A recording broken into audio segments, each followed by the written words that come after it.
Hi, so the problem that I'll be doing will be number 7 as my birth month is July. So, I'll be going over problem number 7. As previous, I've written each part and I'll be going over how I answered each part. So, if I go back to just explain everything.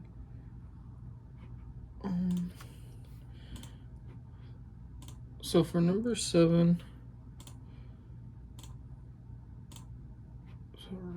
there we go. It says calculate the electric potential V of H inside the capacitor as a function of height H.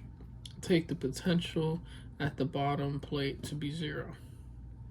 So if that's the case, and this is going straight off the textbook of chapter 23, and I'll actually put it right here.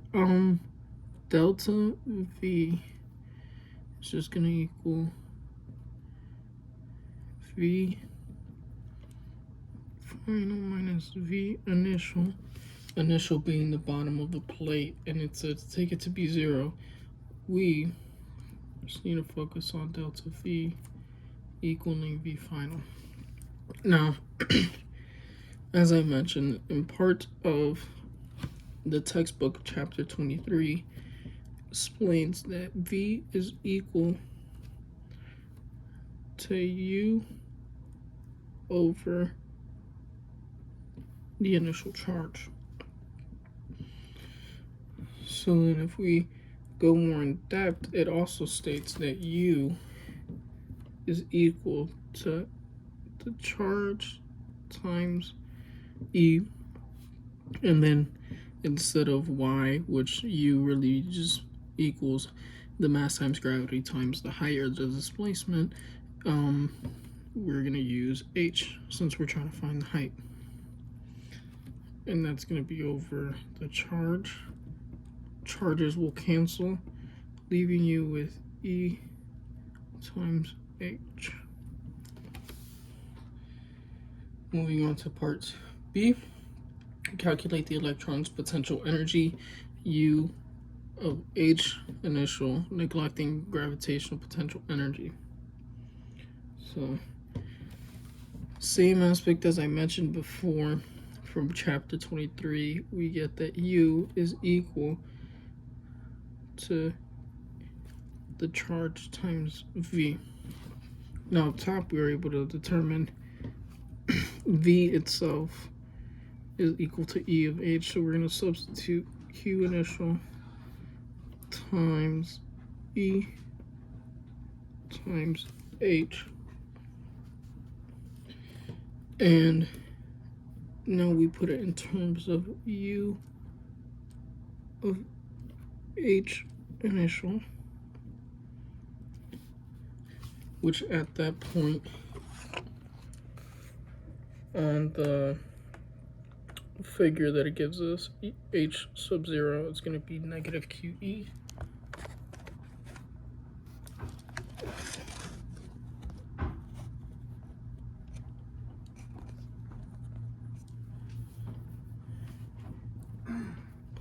So the charge itself is going to be negative QE charge times E H initial, or H0.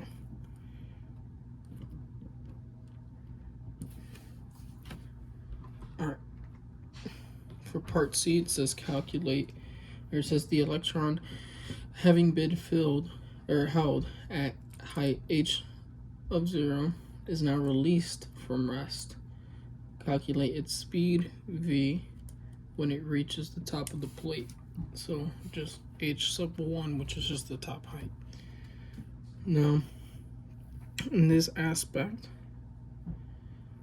to be able to find speed, we'll go the difference of kinetic energy is really going to be equal to the negative difference of potential energy.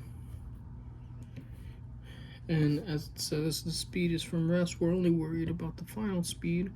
Kinetic energy is 1/2 times the mass times velocity squared equal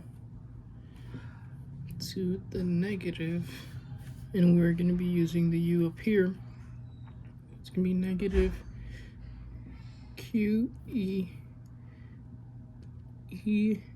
EH, and top height is going to be 1.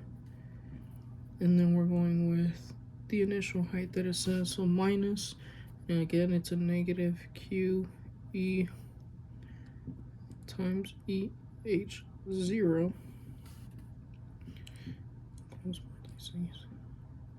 Okay, now we're just going to clean it up a bit, get all the signs in order. So again, I'm just going to actually substitute the 1/2 for a 0.5 times mass times velocity squared. Now it's going to be equal to a positive QE EH1 minus QE EH0. Now we just want to get the terms on the right side, leaving velocity squared on the left. And that's going to be V squared is equal to QE E times height 1 minus QE E times height 0 over 0.5 times mass. And then we'll just square root it. So V is actually equal to square root of QE times EH1 minus QE times EH0 over 0.5 times M.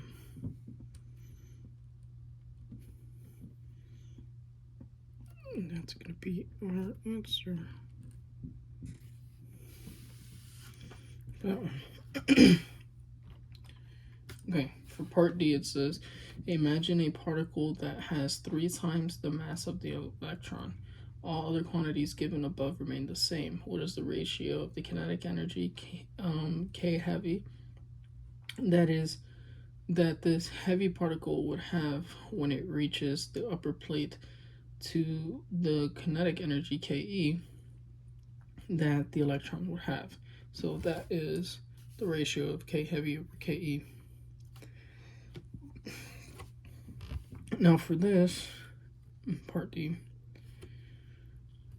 the kinetic energy itself is equal to 1/2 over mass times velocity, but the way that they're wanting to, or the way that they're asking about it, and this would go for both kinetic energies, K is going to be equal to the negative difference of the potential energy, which really just equals negative Q sub E times the difference of V. Now, with this equation, you'll be able to see that the kinetic energy does not depend on the mass, but it is dependent on the change of, or the difference of the potential difference and the charge itself. So again, being for both, if you it's going to be K equals negative QE times the potential difference. It's going to be the same for the top and bottom. Actually, K heavy over Ke is just going to equal 1. Since they both equal each other, it's just going to equal 1. Now moving on to part E, imagine a third particle, which we will call a cyberon. It has 3 times the mass of an electron, so 3m. It has a positive charge that is 3 times the magnitude, so 3 times QE, of the charge of an electron.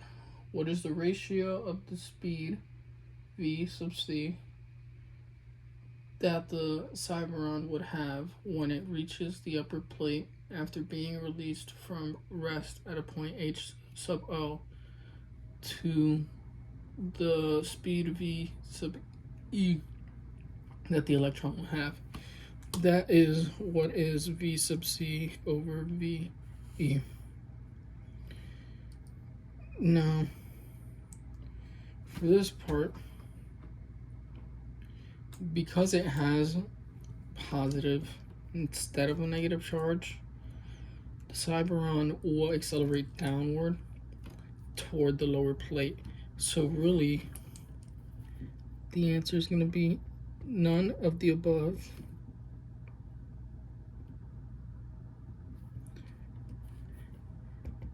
Because the Cyberon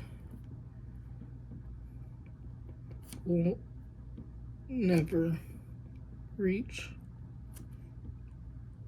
the upper plate. That's simply just because it's a positive charge. It's not going to attract towards its positive nature. It's just going to go towards the negative nature. So it's going to go downward instead of upwards. Thank you.